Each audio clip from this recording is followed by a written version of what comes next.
Le père Michael Walsh avait vu de nombreux couples entrer et sortir par les portes de l'église de Street Catherine au cours de ses 25 années en tant que prêtre. Certains étaient clairement amoureux, tandis que d'autres semblaient faire des mouvements.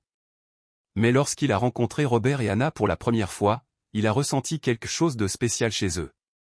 Robert Miller était un homme d'affaires local qui possédait 3 quincailleries en ville.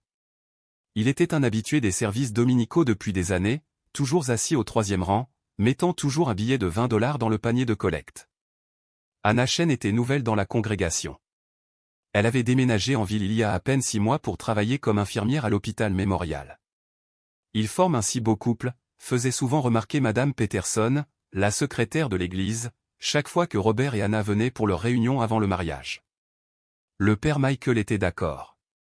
Robert, avec sa grande silhouette et ses gentils yeux bleus, semblait compléter parfaitement la petite silhouette et le sourire chaleureux d'Anna. Ils étaient venus le voir il y a 3 mois, main dans la main, pour lui demander s'il allait célébrer leur mariage. Nous voulons une cérémonie traditionnelle, avait dit Robert en serrant la main d'Anna. Quelque chose de significatif et de sacré. Anna avait acquiescé avec enthousiasme. Oui, quelque chose dont nous nous souviendrons pour toujours. Le père Michael remarqua qu'Anna parlait avec un léger accent. Elle avait mentionné avoir grandi dans une petite ville à l'extérieur de Shanghai avant de déménager aux États-Unis pour étudier les sciences infirmières il y a 10 ans. Son anglais était excellent, même si elle avait parfois du mal avec certains termes religieux lors de leurs réunions. J'en apprends encore davantage sur le catholicisme, a-t-elle admis lors d'une de leurs séances de conseil prénuptial. Ma famille n'était pas religieuse, mais je veux embrasser la foi de Robert. Son désir d'apprendre a touché le père Michael. Il lui a offert des livres sur les traditions catholiques et a été impressionné lorsqu'elle est revenue avec des questions réfléchies. Robert rayonnait de fierté chaque fois qu'Anna démontrait ses connaissances grandissantes. À l'approche du jour du mariage, l'église de la rue Catherine bourdonnait d'activités. La guilde des femmes a décoré l'autel de roses blanches et de lys. La chorale a répété des hymnes de mariage. Madame Peterson a imprimé les programmes qui mentionnaient la noce, le frère de Robert comme témoin, la cousine d'Anna comme demoiselle d'honneur et 4 amis comme demoiselle d'honneur et garçon d'honneur. Tout se passe à merveille, a déclaré le père Michael au couple lors de leur dernière réunion, une semaine avant le mariage. Mais le soir même, quelque chose d'inhabituel s'est produit. Le père Michael était en train de fermer l'église lorsqu'il remarqua une femme debout dans l'ombre près de la statue de Marie. Au début, il pensait que c'était peut-être Anna qui revenait pour des papiers oubliés, mais en s'approchant, il réalisa que cette femme était plus âgée, peut-être dans la 50aine. « Puis-je vous aider » a demandé le père Michael. La femme sursauta légèrement. « Je suis désolé, père. Je priais juste. » Elle avait le même accent qu'Anna. « L'église est toujours ouverte à la prière, mais il se fait tard, dit-il doucement. » La femme hocha la tête et se dirigea vers la porte. Mais avant de partir, elle fit demi-tour. « Vous célébrez le mariage Miller-Chen le week-end prochain, n'est-ce pas » Le père Michael était surpris. « Oui. »« Connaissez-vous le couple » elle a demandé. « Je les connais, dit-elle prudemment. Ce sera une cérémonie mémorable, j'en suis sûr. » Quelque chose dans son ton mettait le père Michael mal à l'aise. La femme partit avant qu'il puisse poser davantage de questions, la lourde porte de l'église se refermant derrière elle avec un bruit sourd. Cette nuit-là, le père Michael n'a pas pu dormir. Les mots de la femme résonnaient dans son esprit. Il y avait quelque chose dans ses yeux, une tristesse peut-être, ou un avertissement. Il se disait qu'il était idiot. Après tout, les mariages suscitaient souvent d'étranges émotions chez les gens. Il ne savait pas que cette rencontre n'était que le début de ce qui allait devenir le mariage le plus insolite de toutes ces années en tant que prêtre. Une semaine avant le mariage, l'église était occupée par les préparatifs. Madame Peterson a arrangé des fleurs pendant que la chorale répétait des chants de mariage. Le père Michael était assis dans son bureau, révisant ses notes pour la cérémonie, lorsqu'on frappa à sa porte. « Entrez » a-t-il appelé. Anna entra, vêtue d'une simple robe bleue et portant un petit cahier. « J'espère que je ne vous dérange pas, père, dit-elle avec son doux sourire. « Pas du tout, Anna.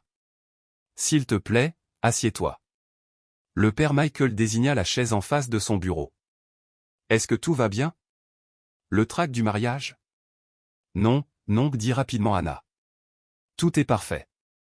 Je voulais juste revenir sur quelques détails de la cérémonie. Le père Michael hocha la tête. Anna avait minutieusement planifié tous les aspects du mariage. Robert avait plaisanté en disant qu'elle avait des feuilles de calcul pour ses feuilles de calcul. Je me demandais, comment ça Anna, à propos de la partie où vous demandez si quelqu'un s'oppose au mariage. Est-ce vraiment nécessaire? Le père Michael haussa un sourcil. C'est traditionnel, même si personne ne s'y oppose rarement. Pourrions-nous l'ignorer? Demanda Anna en regardant ses mains. Ça semble tellement démodé. Je suppose que nous pourrions le faire, dit lentement le père Michael. Puis-je vous demander pourquoi cela vous concerne? Anna rit légèrement, mais le père Michael remarqua que cela n'atteignait pas ses yeux. Oh, c'est idiot. Je viens de voir un film dans lequel quelqu'un s'opposait à un mariage, et c'était tellement embarrassant pour tout le monde. Le père Michael étudia son visage. Pour quelqu'un sur le point d'épouser l'amour de sa vie, Anna semblait inhabituellement tendue. Je comprends, dit-il. Mais Robert a mentionné vouloir une cérémonie traditionnelle. Laisse-moi y réfléchir, dit Anna en hochant la tête, même si elle avait l'air déçue. Elle changea rapidement de sujet. De plus, je me posais des questions sur l'éclairage. Le soleil de l'après-midi traverse si joliment les vitraux. J'aimerais m'assurer que nous le capturions sur les photos. Ils discutèrent de quelques détails supplémentaires, puis Anna partit. Le père Michael la regarda s'éloigner, remarquant comment elle s'arrêtait pour regarder les statues des saints, en particulier Sainte Catherine, homonyme de l'église. Plus tard dans l'après-midi, le père Michael a été surpris de voir Robert arriver seul pour leur dernière réunion avant le mariage. Anna n'a pas pu venir? A demandé le père Michael. Elle devait travailler par car à l'hôpital, a expliqué Robert. Elle présente ses excuses. Pas de problème du tout, lui assura le père Michael. En fait, Anna est venue plus tôt avec quelques questions sur la cérémonie. Vraiment? Robert parut surpris. Je pensais qu'elle travaillait toute la journée. Le père Michael ressentit un léger pincement au cœur. Elle a mentionné vouloir sauter la partie où je demande si quelqu'un s'oppose au mariage. Robert fronça les sourcils. C'est étrange. C'est elle qui voulait que tout soit traditionnel. Elle a même insisté pour utiliser la Bible de mariage de ma grand-mère pour les lectures. Peut-être qu'elle est juste nerveuse, suggéra le père Michael. Les mariages suscitent toutes sortes d'émotions. Peut-être, acquiesça Robert, mais il avait l'air troublé. A-t-elle dit autre chose d'inhabituel? Le père Michael hésita. Pas vraiment, il fit une pause, ne sachant pas s'il devait continuer. Qu'est-ce que c'est? Demanda Robert.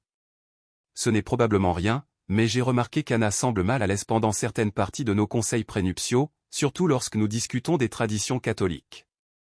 Robert hocha la tête. Elle continue d'apprendre. Sa famille n'était pas religieuse, mais elle a étudié le catholicisme pour mieux comprendre ma foi. Elle a même acheté des livres à ce sujet. Le père Michael sourit. C'est admirable. Après le départ de Robert, le père Michael a parcouru l'église pour vérifier que tout était prêt pour le week-end. En passant devant le confessionnal, il remarqua quelqu'un agenouillé devant l'autel, une femme asiatique d'âge moyen qu'il ne reconnut pas. « Excusez-moi, dit-il doucement. Puis-je vous aider ?» La femme se tourna, surprise. « Je suis désolé, père. Je priais juste. » « Vous pouvez prier ici à tout moment, » lui assura le père Michael. « Es-tu ici pour le mariage ce week-end » Une expression étrange traversa le visage de la femme. « Le mariage chez Miller ?»« Oui, je pourrais y assister. » « Êtes-vous un ami de la mariée ou du marié ?» La femme hésita. « J'ai connu Anna il y a longtemps, avant. » Avant que le père Michael ait pu poser d'autres questions, la femme s'est précipitée vers la sortie. Alors qu'elle atteignait la porte, elle se retourna. « Père, dit-elle, sa voix à peine au-dessus d'un murmure. Parfois, les gens ne sont pas ce qu'ils semblent être. » Avec cette déclaration énigmatique, elle disparut, laissant au père Michael le sentiment inquiet que quelque chose n'allait pas à propos du mariage à venir. Cette nuit-là, alors qu'il se préparait à se coucher, le père Michael se retrouva à penser à la demande d'Anna de sauter la partie objection de la cérémonie, à la surprise de Robert lors de sa visite et à l'avertissement de la mystérieuse femme. Il essaya d'ignorer ses inquiétudes, mais le sommeil ne venait pas facilement. La veille du mariage, le père Michael n'arrivait pas à dormir. L'église était prête, décorée de fleurs blanches et de rubans de soie. L'organiste avait répété plusieurs fois, la marche nuptiale. Tout semblait parfait, mais quelque chose le dérangeait encore. À 23h30, alors qu'il s'apprêtait à éteindre sa lampe de chevet, son téléphone sonna. Le père Michael n'a pas reconnu le numéro, mais il a quand même répondu. En tant que prêtre, les appels nocturnes étaient parfois des urgences. « Bonjour, père Michael qui parle. » Il y eut un silence, puis une voix de femme, à peine au-dessus d'un murmure. « Père, je dois te parler du mariage de demain. » Le père Michael se redressa. « Qui est-ce ? » « Ce n'est pas important, » dit la femme. Son accent était similaire à celui d'Anna, mais sa voix paraissait plus âgée.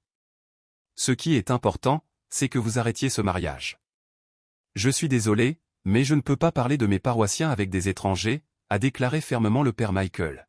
« Si vous avez des inquiétudes, vous devriez venir à l'église demain. »« Il n'y aura pas de temps demain, » interrompit la femme. La femme que Robert épouse, elle n'est pas celle qu'elle prétend être.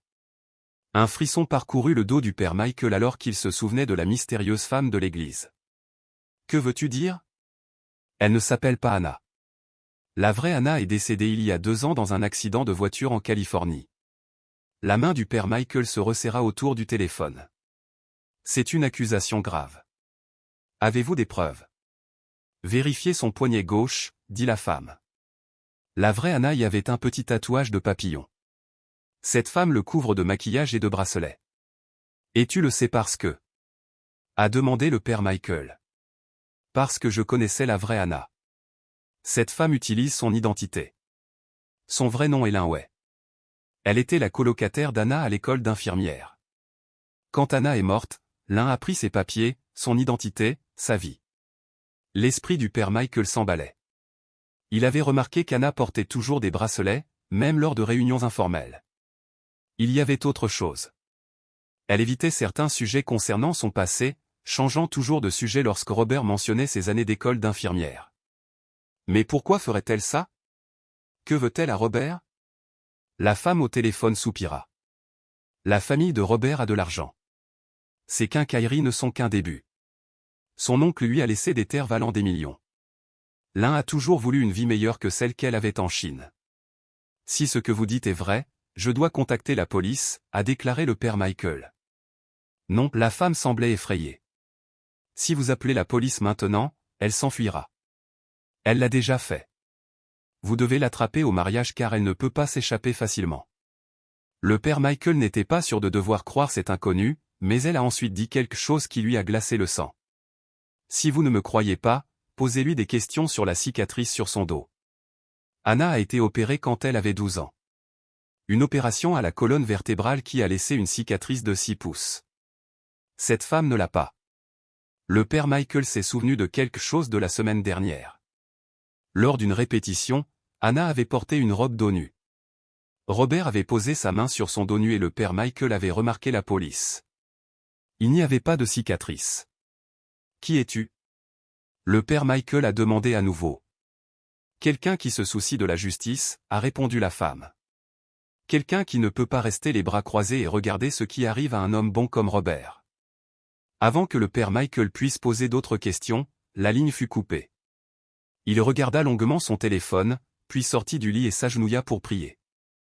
Ce mystérieux appelant disait-il la vérité, ou s'agissait-il d'une sorte d'interférence jalouse ?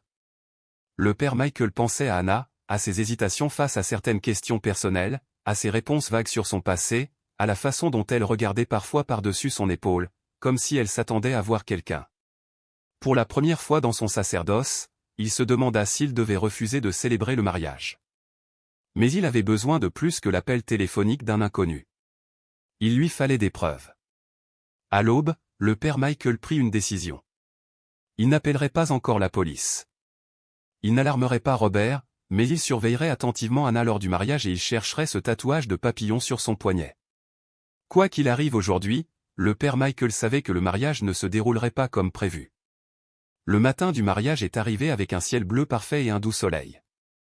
À midi, l'église Sainte-Catherine bourdonnait d'activité. Les bouquetières s'entraînaient à lancer des pétales de rose dans l'allée. Le témoin n'arrêtait pas de vérifier sa poche pour les bagues. Robert se tenait dans une pièce à côté, ajustant sa cravate devant un petit miroir. Le père Michael frappa doucement à la porte. « Puis-je entrer ? » « Père, Oui s'il te plaît, dit Robert en se tournant avec un large sourire. À quoi ai-je l'air? Très beau, dit le père Michael, remarquant à quel point les mains de Robert tremblaient légèrement. Nerveux? Un peu, a admis Robert, mais heureux. Je n'arrive pas à croire que je vais enfin épouser Anna.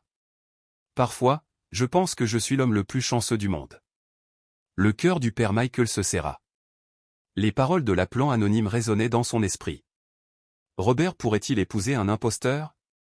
Une femme qui avait volé l'identité de quelqu'un d'autre? Robert, commença prudemment le père Michael, je voulais te demander, comment toi et Anna vous êtes-vous rencontrés? Le visage de Robert s'éclaira. À l'hôpital. Je rendais visite à mon cousin après son opération et Anna était son infirmière. Elle était si gentille, si attentionnée. J'ai laissé mon numéro sur une serviette, comme un adolescent, a-t-il ri. Je n'aurais jamais pensé qu'elle appellerait, mais elle l'a fait. Et tu as rencontré sa famille? A demandé le père Michael. Le sourire de Robert s'effaça légèrement. Non. Ses parents sont décédés il y a des années et son frère vit en Chine malheureusement trop loin pour voyager pour le mariage. Pratique, pensa le père Michael. Pas de famille pour l'exposer, ajouta-t-il mentalement. Encore une question, dit le père Michael. Est-ce qu'Anna a des taches de naissance ou des cicatrices? Quelque chose de distinctif? Robert avait l'air confus. C'est une question étrange, père. Juste par curiosité, dit légèrement le père Michael. Parfois, ces détails reviennent dans les toasts de mariage. Eh bien, elle a ce joli petit tatouage de papillon sur son poignet, a déclaré Robert. Elle l'a eu à l'université. Sa face sauvage, comme elle l'appelle, rit-il. Pourquoi demandez-vous? Le père Michael ressentit un choc. L'appelant avait mentionné un tatouage de papillon, mais a déclaré que c'était la vraie Anna qui l'avait, pas l'imposteur. L'appelant s'était-il trompé ou l'avait-il délibérément induit en erreur? Aucune raison, dit le père Michael en se forçant à sourire. Je devrais vérifier si la mariée va bien. Il est presque temps. De l'autre côté de l'église, Anna était assise dans la salle nuptiale, entourée de demoiselles d'honneur. Lorsque le père Michael a frappé, les femmes ont ri et se sont dépêchées de couvrir la robe d'Anna, invoquant la malchance si le représentant du marié la voyait. Père, dit chaleureusement Anna, est-ce que tout va bien? Je vérifie juste si tu as besoin de quelque chose, répondit-il en l'étudiant attentivement. Anna portait un bracelet à son poignet gauche, une délicate chaîne en argent avec de petites perles. Cela pourrait facilement couvrir un tatouage. Je suis parfaite, dit-elle. Je suis juste prête à devenir Madame Miller. L'une des demoiselles d'honneur a ajusté le voile d'Anna. C'est tellement romantique. Vous êtes parfaits ensemble. Le père Michael remarqua que le sourire d'Anna n'atteignait pas vraiment ses yeux. Étaient-ce juste les nerfs du mariage, ou autre chose? Anna, puis-je te parler seul un instant? A demandé le père Michael. Une brève prière avant la cérémonie, les demoiselles d'honneur échangèrent des regards mais quittèrent la pièce.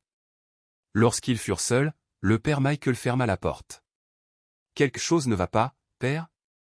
Demanda Anna, la voix ferme mais les yeux vigilants. J'ai reçu un appel téléphonique inquiétant hier soir, a-t-il déclaré directement. Au propos de vous. Le visage d'Anna pâlit légèrement. À propos de moi? Qu'ont-ils dit? Ils ont suggéré que tu n'étais peut-être pas celui que tu prétends être. Anna le regarda longuement, puis laissa échapper un petit rire. C'est ridicule. Qui dirait une chose pareille? Ils ont parlé d'un tatouage de papillon, a déclaré le père Michael, observant attentivement sa réaction. Anna leva son poignet et ôta le bracelet. Là, sur sa peau, se trouvait un petit papillon bleu. Celui-ci. Je l'ai depuis des années. Robert sait tout. Le père Michael fronça les sourcils. Cela ne correspondait pas à ce que lui avait dit l'appelant. Était-il joué, ou Anna était-elle très intelligente? Ils avaient aussi parlé d'une cicatrice dans le dos, ou plutôt de l'absence de cicatrice, a-t-il poursuivi. Maintenant, l'expression d'Anna a changé. Quelque chose brillait dans ses yeux, de la peur? Colère? Elle ouvrit la bouche pour répondre quand on frappa à la porte. 5 minutes, a appelé Madame Peterson à travers la porte. Anna se leva et lissa sa robe. Nous devrions poursuivre cette conversation après la cérémonie, père. Mon futur mari attend. Alors qu'elle passait devant lui, le père Michael remarqua quelque chose qui lui glaça le sang. Les mains d'Anna étaient fermes et confiantes. Ce n'était pas une mariée nerveuse. C'était une femme avec un projet, et il était désormais certain que ce plan n'incluait pas le bonheur de Robert. La cérémonie de mariage a commencé avec la musique traditionnelle de Canon et Day.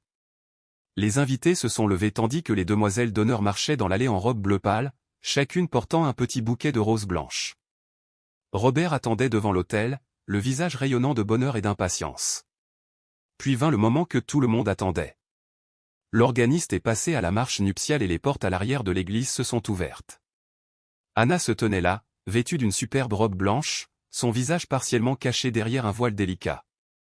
Un halètement collectif s'éleva parmi les invités. Elle était belle. Le père Michael la surveillait attentivement alors qu'elle se dirigeait vers l'allée. Ses pas étaient mesurés, gracieux. Elle bougeait comme quelqu'un qui avait répété ce moment plusieurs fois dans son esprit. Lorsqu'elle atteignit l'autel, Robert lui prit la main, les yeux brillants de larmes de joie. « Tu es incroyable », murmura-t-il, assez fort pour que le père Michael puisse l'entendre. Anna lui sourit. « Toi aussi. » Le père Michael commença la cérémonie, l'esprit en ébullition. Le tatouage du papillon existait, contrairement à ce que le mystérieux appelant avait dit, mais pas la cicatrice sur son dos. Quelque chose n'allait pas, mais il ne savait pas trop quoi faire. « Bien-aimé, » commença le père Michael. « Nous sommes réunis ici aujourd'hui, devant Dieu et cette compagnie, pour rejoindre cet homme et cette femme dans un mariage sacré. » Tandis qu'il prononçait ces mots familiers, le père Michael remarqua qu'Anna regardait plusieurs fois vers l'arrière de l'église. Cherchait-elle quelqu'un? Attendait-elle quelque chose? Il a poursuivi la cérémonie, guidant le couple à travers les premières prières et lectures. Un ami de Robert a lu un passage des Corinthiens sur l'amour, la patience et la gentillesse. Le cousin supposé d'Anna a lu un poème sur deux vies qui ne font qu'une. Alors? Puis vint le moment de vérité. Si quelqu'un peut montrer à juste cause pourquoi ce couple ne peut légalement être uni par le mariage, qu'il parle maintenant ou qu'il se taise pour toujours. Le père Michael fit une pause et regarda la congrégation. L'église était silencieuse. Il jeta un coup d'œil à Anna, qui regardait droit devant elle, la mâchoire légèrement serrée.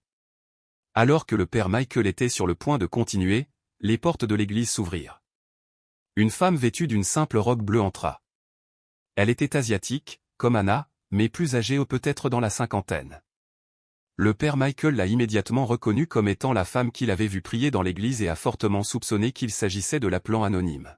« Je m'y oppose », dit la femme d'une voix claire et forte. Des halètements et des murmures remplissaient l'église. Robert tourna la tête, un masque de confusion. « Qui es-tu » il a demandé. La femme marchait à mi-chemin de l'allée.